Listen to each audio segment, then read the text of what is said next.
Okay, hello, internet.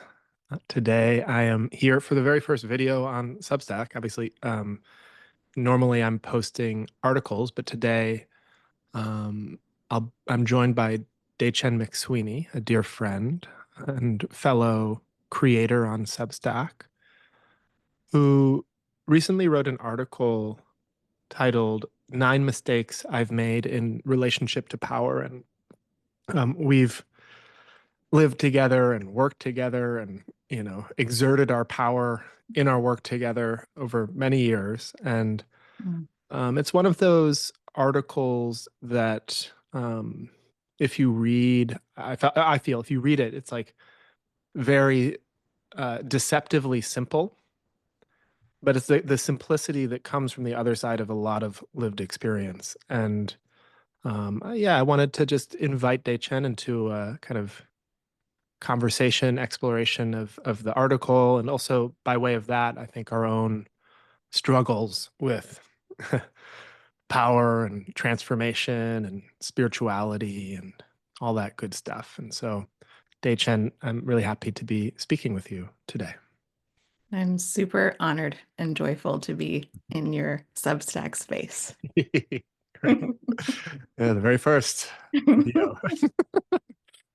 Um, so I thought maybe by way of beginning, I would just ask you to share the inspiration for the article and what you were trying to express in it. Yeah. Well, I mean, here we go. Like, basically, what happened is I was sitting on a plane about to head from the East Coast to the West, and there were some things that I wanted to say to you as a Mm, friend that I'd been sitting on for some time. Like, over the past few months, experiences that I'd been having were mm, giving me more empathy for your experience in sort of past chapters of our friendship and our lives together. mm, Um,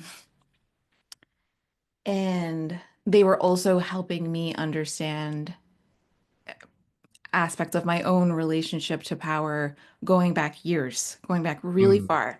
So there was something that was basically just percolating and coming to a head. And so I'm sitting on the plane, that sacred moment before you lose service.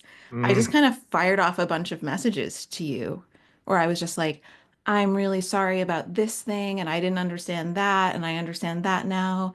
And like, I love you. Like, I can't remember what I said. mm, I just like sent you a few messages in kind of a spasm. mm, And then I lost internet. And then I just typed the article sitting on the plane. So it was like there was a specificity coming through about things that had unfolded in our relationship. And then it just kind of flowed. But they were not exclusive to our relationship. So yeah, basically, I had an insight about our friendship, which just fractaled out.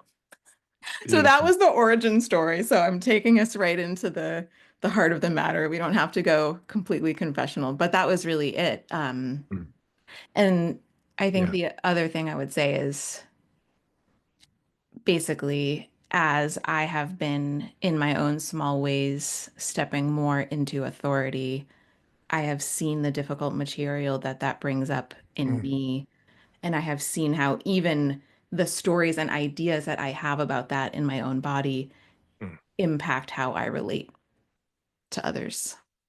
for sure. Yeah. And I'll say, I remember receiving those messages before you lost your signal, and I was really touched. I remember I I had just finished meditating, and I looked at my phone and saw those messages, and it, I cried honestly, that because it felt like such a significant moment in our relationship, and um, I think that even that speaks to the challenges around power. And maybe I'll say in the context of the article and the context of a lot of the work that you and I have been doing, we use a concept called source, which is a way of kind of thinking, clarifying flows of authority within context. So, like, there's a project that we've been collaborating on that I'm the source of. There are other times and spaces that I'm participating in things that you're the source of, but whoever the source is within a context has a kind of authority, specifically a kind of creative authority. And, you know, that's very helpful. And I think it seems to, I've noticed in using that concept, clarify the kind of like interpersonal and psychological dimensions of power. Like I think they've been Mm. a lot more up for me over the last couple years since I've really onboarded this concept of source, because I think it like, yeah, for whatever reason, maybe that's something interesting to talk about. But you use the concept of source, so I thought I'd just sort of give a Yeah. rough definition of that. And for people who are listening, you know, I think if you want to look it up, you can find the book "Work with Source" by Tom Nixon if you want to learn more, and maybe we'll talk about it more. But uh, Yeah. yeah, and so yeah, so maybe you can share a little bit more about you know why this felt important for you to write and what you were really trying to communicate in the Yeah. article. Yeah. I think I have the sense that, especially because the circles that you and I have been moving in, and we could describe it as like metamodern or the liminal web, or even think about like the Maple diaspora, those of us who trained there and moved, all over the continent. Um, we are we are working in ways that are different Mm, than the collaborative or power paradigms that maybe we inherited. And I think that's been true, right? If we think about like teal organizations or some such, there's been a lot written and said about working with hierarchy differently and how that could unleash huge amounts of human potential to do so. But I think the kind of work that we've been doing even goes further than that, in the sense that we are often working not for money, mhm, but for the art. And we are meeting at the level of our soul's vows yeah. in order to bring something forth in the world. So all the kind of, there may still be motivational structures around status. There may even be sometimes money involved. Sort of, we pray there will be more money involved in the future, maybe. But so I'm using language that you have kind of used more often in the past year about the motivational structures. I think the depth of our own hearts, our own needs, our own wounding, our deepest longings are all revealed when we come to a collaboration that is truly for the sake of art, of the good, true, and the beautiful, and of, the unfolding of our own souls.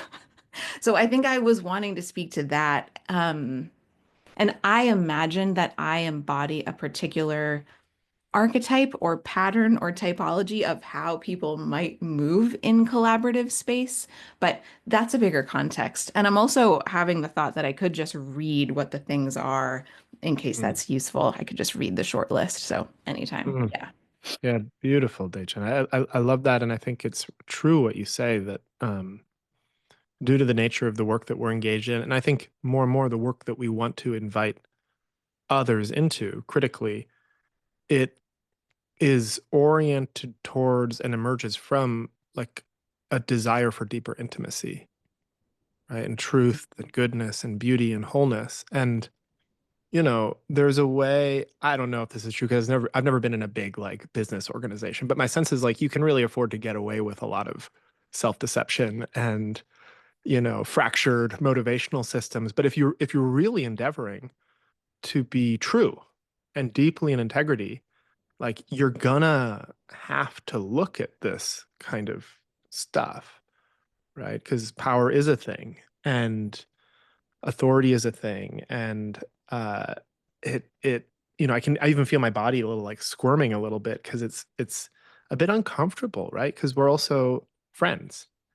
And so I think the reason that I cried when I received your message was because, in our relationship, like I could feel the way that these sorts of what are often kind of cultural distortions around power, like, and of course I'm not blameless in this, but like, could get in the way of intimacy, right? So like, I mean, Totally. you say, and maybe we can read them together or something like that. But whatever, it's like, seeing the source, the leader of an initiative as my rescuer, and their project as my salvation. It's like, I definitely did that to Soryu, the teacher and founder of Maple.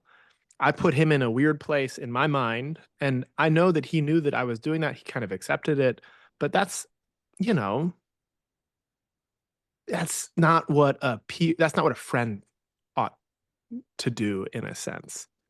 Yeah. Um, and so Yes. yeah. Yes. I mean, I think it's really interesting because when you say that, so yeah, like just to make it explicit, if we think about um there were times when we were training together that you and I were in an explicit power hierarchy where you would have had some kind of say over what happened in my training. Because when I came to train at Maple, I kind of submitted in all the Mm, good ways to the system and to the hierarchy. Right. So there have been times that you've had, we could say, like formal power over me. I'm using a lot of scare quotes. But then in other ways, like power moves in many forms, right? You have mm, always had a platform and mm, influence. So that's another way that power has, shows up in our relationship. And then, um, and then there's also just the natural power that arises as we work through our stuff and the shackles kind of fall away and we feel more free to move, so just kind of just natural organic power. Um, and what I'm noticing about what you're saying is that everything, I almost wished, prior to our conversation that I'd written like the flip side article, which I imagine I will write, which would be like the set of mistakes I've made when holding power, yeah. or basically the dangers, what can be like the dangers to one's soul of holding power. And certainly other folks' experiences of disempowerment that they're having within their very selves are a huge part of that, like the isolation. Mm, So it's so funny because I wrote the article from the perspective of what it's like to feel mm, disempowered and to feel not like a peer or to feel in need of getting something from someone. mm, But there's also absolutely the flip side experience of what it's like to be kind of holding someone that a friend has the experience of wanting or needing. And it's very tender. So, yeah, I yeah. really hear you on the squirming part. Yeah. Yeah. Yeah. And maybe I'll say here, and then perhaps we could kind of read off the 9 things, and I'm sure that will spark further discussion. It's like, I think I'm more and more aware of how much baggage, cultural, historical, ideological baggage, the word power carries, And so I want to clarify, like, maybe together, but I'll just say what I mean when I say power, like the kind of power that and I think that you're speaking to in this article. It's the kind of power that comes through like intimate, resonant friendship and shared vision and values, right? And it's the kind of power that you might imagine a group of friends have if they're making art together, and one person is like, hey, let's make this particular art. And so that person who said that is kind of holding a particular, like, forward momentum. They're like, let's make this art. And then all the friends are like, all right, yeah, let's do it. Right. And then, we do it together. We do it together. And that's, I think, a form of power that some people actually have a lot of experience with in certain circles, but in a lot of places, the form of power that we have the most exposure to is the kind of structural, formal power that people. I think when I say the word power, often in the word cloud, adjacent word cloud that people have in their mind is like oppression. Yeah. You have control over me. Whereas the form of power I think that we are interested in liberates creativity and liberates Yes. agency and liberates your own kind of what does it say, like your own source. Yes. So how to do that and how to, as a leader and a follower, like liberate ourselves from the shackles of what we've been given in terms of how we think about power to like find each other again in this new frame and possibility is like something I'm just super deeply interested in. And that's why I was so, I think, touched and inspired by your articles that I was like, oh, like this is real learning about how to do that, which is rare. It's very rare. Right. Right, right. And it's so interesting because, yeah, I'm just remembering being at Maple, hearing, some of the people who were around Soryu and supporting him, hearing them say, ultimately, Soryu doesn't want students. He wants peers. Yeah. And I really believed that, and I really felt that, and I know that. And I think a real question is like, how do we become that peer, and how do we set up the conditions for each other in these developmental containers that you and I are so interested in that Mm, enables that growth to occur? yeah. Yeah, Yeah. especially when we're kind of collectively bootstrapping, right? We don't necessarily have the answer or the position to say like I am this, I am this teacher and you are the student. We're doing it in a different way. We're kind of like co-failing forward. Exactly. So yeah, it can get a little Exactly. messy. It can get a little messy. And I think that your 9 mistakes, which I have made, to be clear, I think every single one of them in my own process, and I'm sure that I will make variations or find new mistakes in the time to come. But maybe, yeah, could you read these 9 mistakes? Yeah. Just yeah, it'd be great. Yeah. I'll just read them. So let's see if there's anything. Yeah. So just a bit of context. This post is a non-exhaustive list of mistakes I've made in relationship with power. In particular, I'm focusing on mistakes I've made in connection with people who were the source or creative authority of projects I was part of. Mm, So, one, seeing the source as my rescuer and their project as my salvation. Two, failing to see the source's full humanity and vulnerability. Three, failing to distinguish my vision and gifts from theirs. mm, These next three I notice are a little bit probably more organizationally recognizable. Four, waiting to be told what to do. mm, Five, withholding key feedback. Six, not asking for what I need. Seven, judging from the sidelines. And these last two I think are really important. Eight, mm, projecting my own shadow qualities onto the source. And nine, being terrified of having an impact. mm. Brilliant. Yeah. Yeah, interesting. Yeah, they do there's 3 sets of 3 and they do have 3 different kind of qualities to them. I noticed myself being kind of drawn to the first 3, Yeah, totally. seeing the source as my rescuer and their project as my salvation, failing to see the source's full humanity and vulnerability, and failing to distinguish my vision and gifts from theirs. And I think that maybe I think I'm drawn to these in part because it's so profoundly relational and like Yeah. in the specific work that we do. And I'll just say like we've been building a kind of art church as art project together that I'm the source of, that makes really kind of tries to foreground friendship and relationship and intimacy as the kind of Yeah. you know the game that we're playing. And so I think it's right there in these 3 that you're clarifying the ways that intimacy gets kind of stuck or blocked in the like source work and in our own relationship to power. I Yes. think that's why my attention gets drawn there. Yes. I mean, when I look at these three,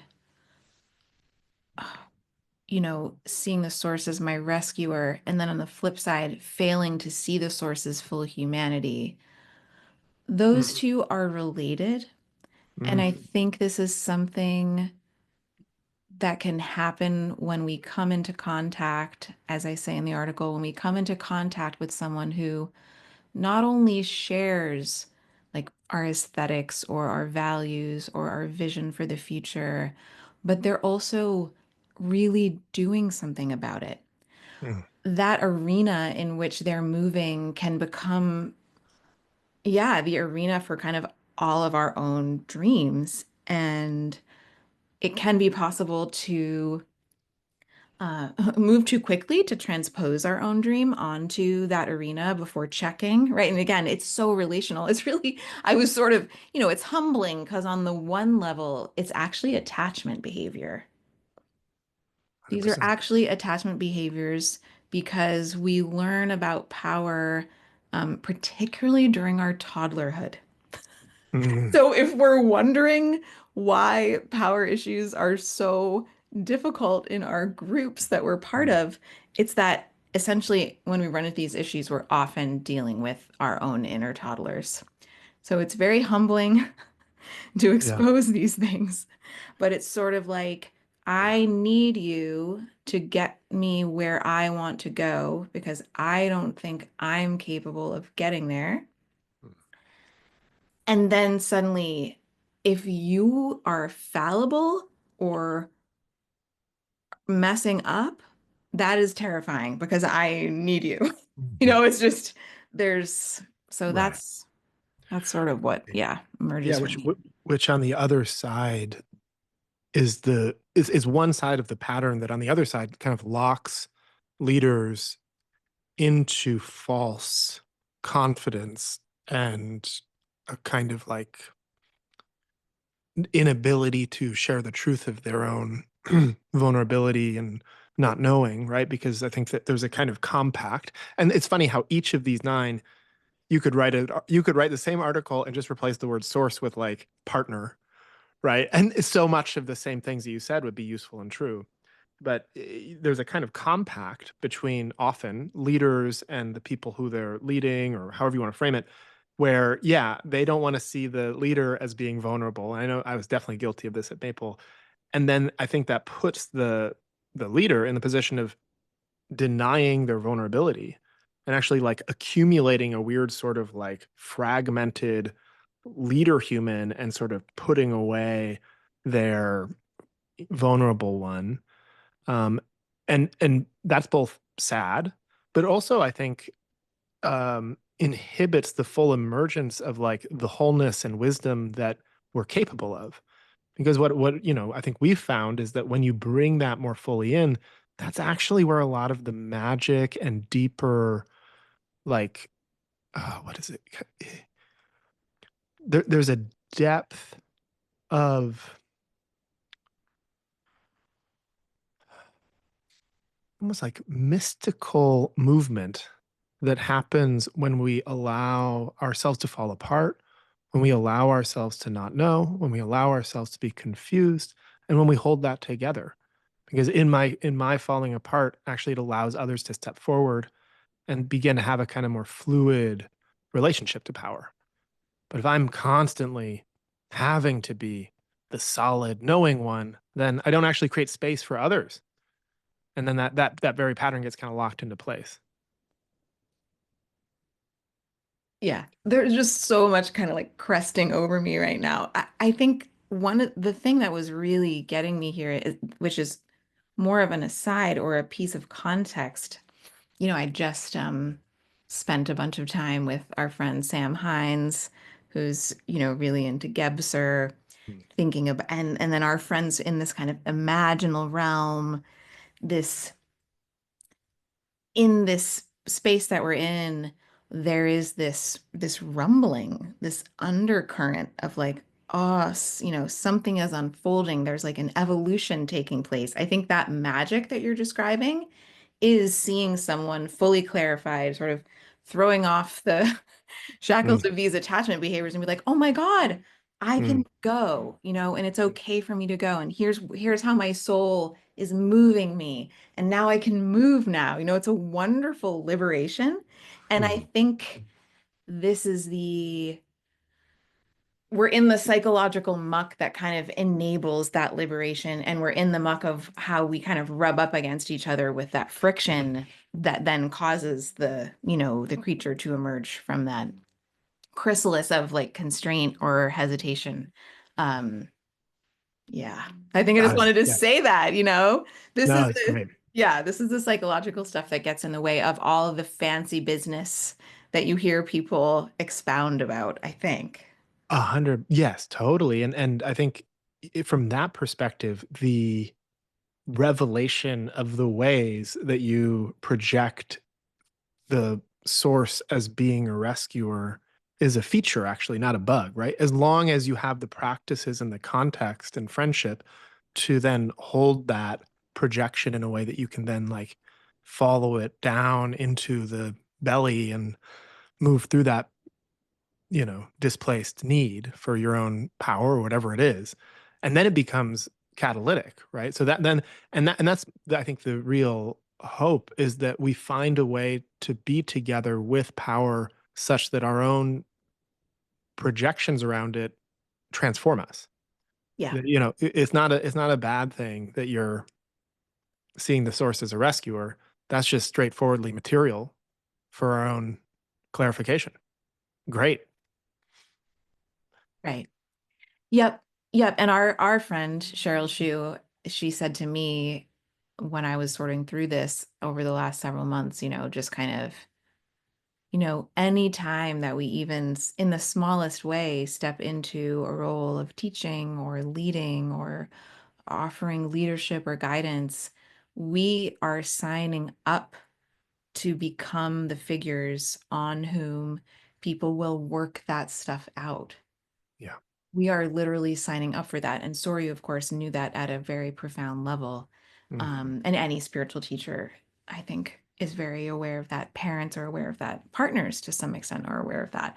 But the fact that it can happen in these soul friend collaborations, I think, is also good to notice, because Yeah. it is that those are the very constellations in which I think a lot of us are placing a great deal of hope. Mm. Hope, dangerous thing, obviously, but yeah, or genuine potential, in which we may be glimpsing genuine potential. If we can all come into our own empowerment, we actually don't even know what we might be capable of. Mm. Yeah. Mm. Yeah. Yeah. And it's funny, I think I, o- in terms of thinking about this and as a way to access attachment patterns, because I think right now in culture, because friendship and any kind of community context has been so undermined and sort of like uninstalled from the cultural operating system. People are putting all of their eggs in romantic relationships. And then when people get in romantic relationships, there's just an explosion of attachment material, often in both directions. And so like it's occurred to me that the main form of kind of initiation technology that's currently being used in our culture is just like relationships, which is not, I think, ideally the way that relationships should be. It should be whole people getting together for the sake of love and ideally a common vision for the future. But because there's been such a lack of other contexts in which that material can come forth and be worked with, and actually a safer container. Like it's better that that came up in my relationship with Soryu, and it's better that my issues around power come up with you, because there's like, I don't know, it's like in a way it's safer, a way like there's less on the line, in a way we're a little bit less close, maybe. I'm not sure what it is. I'm curious if you have any thoughts about that. Yeah. No, this is excellent. I mean, I'm really excited about what you're pointing out, that we can develop profoundly in the Mm. context of friendship, in the context of collaboration. We don't have to wait until we're in this. Yeah, and Zach Stein writes about this, right, in the Love in a Time Between Worlds. That Mhm. all the eros, all the soul force, it gets invested in the romantic pairing, and then it's actually just almost often too much for that dyad to bear. Yeah. So I just totally affirm that. Um, and absolutely, no, someone that you're living with, sleeping with, considering having children with, whatever it is, it's like there is less breathing room. Like Mm. you and I have breathing room. We and our friends, we can take a beat. We can take a beat in a way that is okay for us, right? And sort of go away and sort stuff out. So yeah, I love normalizing working out attachment stuff with friends. Yes. Yes. Yeah. This is good. Yeah. Yeah.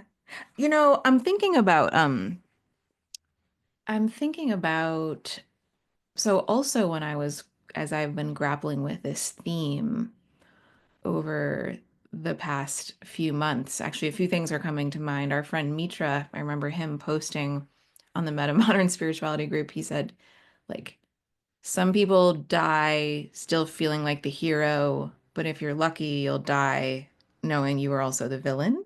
Mm. Like that this is a it was I'm paraphrasing, but that there's a kind of arc where we can spend a long time in kind of looking up mode or maybe like criticizing from the sidelines others who are kind of in the arena with their projects. But it's sort of Yeah. like if we're lucky and we step into enough power, we begin to understand what it's like to be seen as the villain and also to encounter our actual inner villain. Like, Yeah. this is not in my article, but it's it isn't it's absolutely a loop, but it certainly isn't only that followers project onto the leader and then the leader gets hardened. It's almost like I know for me, it's like, yeah, and Mm. and this is very personal, but there is, yeah, there is a perpetrator in there Mm. who needs to be reckoned with as well. Or there is my capacity for like coldness or detachment or lack of empathy. Um, and that is just so kind of demonized at this point, and we have pushed it away so much as like wrong and bad that or there aren't a lot of good spaces to actually grapple with our own inner perpetrator. And then you Yeah. get an item 8, projecting my own shadow qualities onto the source and being terrified of having an impact. I mean, Mm. yeah, some people who step into power, they are truly terrifying. And there's a sense of danger. Yes. There's a sense of danger. So, yeah, I don't know if that Mm. sparks anything for you, but Yeah. Yeah. I yeah. mean, I think one thing to bring in here is what I understand about what was really significant in your own journey of inquiry with this was you stepping into a particular source role and then having the Yep. experience that you had there. And I think this is really, and maybe you want to share something about that, but this is very close to the heart of and I think in the church, our kind of like theory of transformation is actually creating conditions for more people to consciously step into sourcing creative initiatives combined Yep. with the transformational methods that we've learned over these last decades of practice and exploration can make for a Yeah. very, very potent transformational container that kind of transcends the retreat environment or anything like that. And I'll say for me, yes, I've spent a lot of time in a monastery. Yes, I've done lots of retreats, but if I reflect back on what's been the most transformational uh, thing, it's like getting some kind of clear vision for what I want to do, and then giving everything I have to that, and then failing, and owning that I failed because of my own limitations, because of the villain that lives inside of me, because of the ways that I couldn't show up, because of the ways that I got in my own way. And it's just so humbling. And then and then if you're so lucky, you have friends who will meet you right in that and be like, yeah, and I'm still here. And I think that's how we create the kind of like new that's like the kind of nest for the new kind of collaboration that I think we're longing for. Yes. Yes. I mean, what I can say, I think I'll stay more on my own side. Was I stepped into sourcing a project, which is kind of it's a month long kind of research and teaching gathering. Mm, And to continue along this theme of kind of the inner perpetrator, and also like our inner parents, mm, parental figures, I notice how easy it is for me to step into over functioning for others, over responsibility that yeah. kind of deadens me to myself. Like I become kind of just sort of an executor Mm, of tasks and a doer. And there's a sense of a disconnection from being, I think kind of like a disconnection from the inner feminine. Um, and then a resentment can mm, form towards those mm, that I'm trying to kind of lead, who are of mm, course my friends. And mm. um so that just comes to me that, and I think I joked with you at some point along the way, like, am I having a dad arc? Like, is this what dad feels like? Kind of Mm, joking. Um, like, is this what it feels like to be cut off from my own heart and just functioning for the sake of mm, action or doing? It was very strange. So I just mm. found myself submerged in kind of archetypal waters that felt a bit unfamiliar. Looking back, I've probably been in it 100 times. I was just less conscious of it. Sure. Um, but yes, exactly. It's exactly as you say. And the theology and the theory of our church project is that by sourcing something, we will get hit in the face by exactly what we need to be hit in the face by, or hit in the heart or the solar plexus or wherever it is. And then what's going to happen is going to happen. And no one can take that learning from us. So Yeah. Amen. Yeah. yeah. Yeah, and I'll say here, just to put in the middle something that I've been eh, in relationship with recently and that I've shared with you. It's like, as I've started this Substack and um, put out the writing that I've put out, which is really sourced from our art, I have uh, grown in influence and power. And what I've noticed, and it's fascinating to me because, my audience is so small, right? It's so small compared to, who we think of as like influencers who have millions of followers and so on and so forth. But even at the size that I'm at, like it takes all my years of monastic training, all my friends to lean on, all my kind of practice and technique to not armor up with all that's incoming. Right. And I see, and I think here I was speaking to somebody earlier today about Jordan Peterson, who, whatever you think of him, was in a lot of ways such a brilliant, flexible kind of man and so interesting and compelling. And Yeah. people ask, like, how did he become who he is now? Which, I don't watch him much anymore, but he just seems like he's kind of lost the plot. He's kind of rigid. And it like makes sense to me. I don't know how we weren't designed to be in asymmetric connection with um, 10 million people. and even to Yeah. lead an organization where there's 30 people is more than a single human body often seems capable of holding with an open heart. And so, I think uh maybe we can both write the article 9 mistakes I've made while wielding power, but like I just have so much empathy, understanding, appreciation for why people in power often show up the way they do as rigid, detached, cold. Um, like there's a lot of parts of me I can see that would prefer that I start to enact some armor.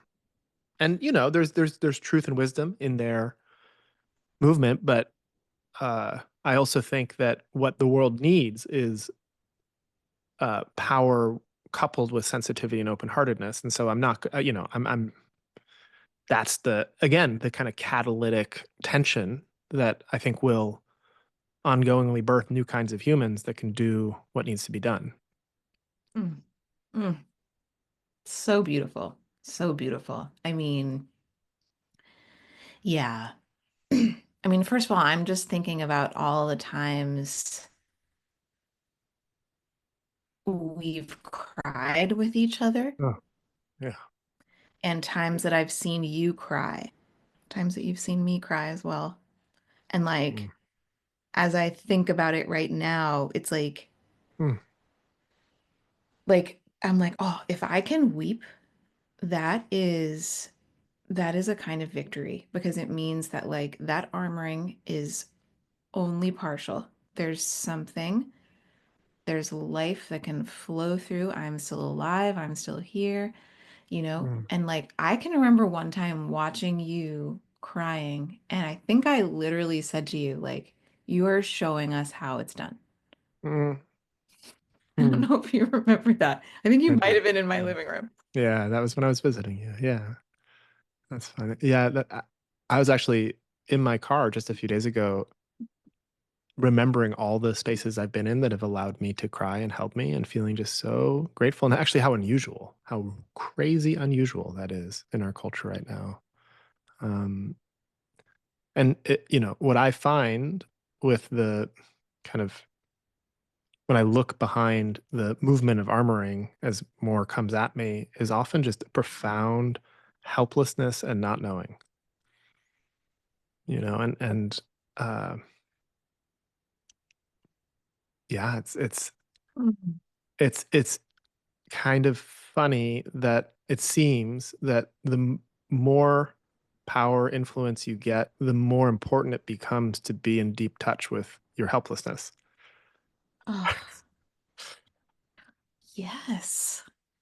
I mean, that's so beautiful. And I think I'm just starting to come into contact consciously with that as well within myself. Not that I felt helpless and unknowing many, many times, but just like the kind of the fundamental Yeah. aspect of that. And this is a whole other aside because I'm also working on an article, as I mentioned to you today, about um, about the point of existence, which is Mm, A.H. Almas's book about narcissism. yeah. And yeah, like one of our fundamental tasks, I think, as adults is to sit with the helplessness that arises. And I don't know what, like to be determined, right? But there's something that unfolds from being willing to be in contact with that helplessness, which I think is like everything. It's about our humanity. Like that's us remaining in contact with something deeply human Yeah. that helps us not distort the power. Because Yeah. I was speaking about this with Jeff Fitch, Mm, a teacher of mine out in Oregon and a friend of ours.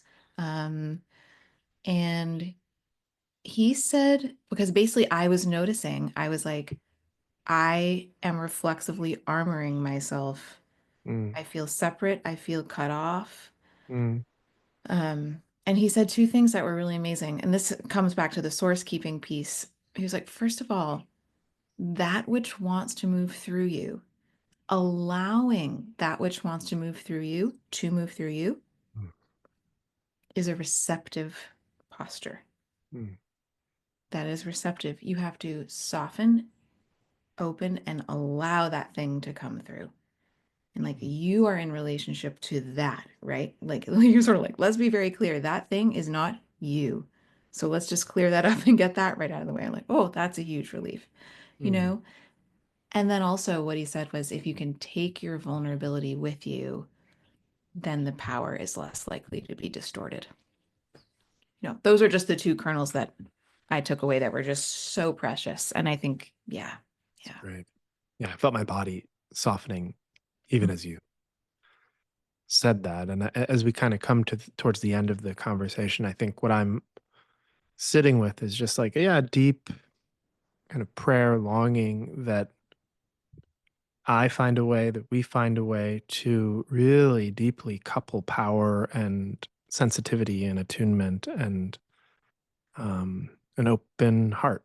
That and when I hold that and then I look at my life, I see so few examples of that, and yet those that I see like kind of shine forth as a beautiful light.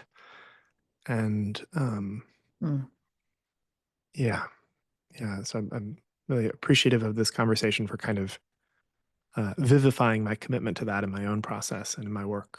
Um, mm, mm. Beautiful.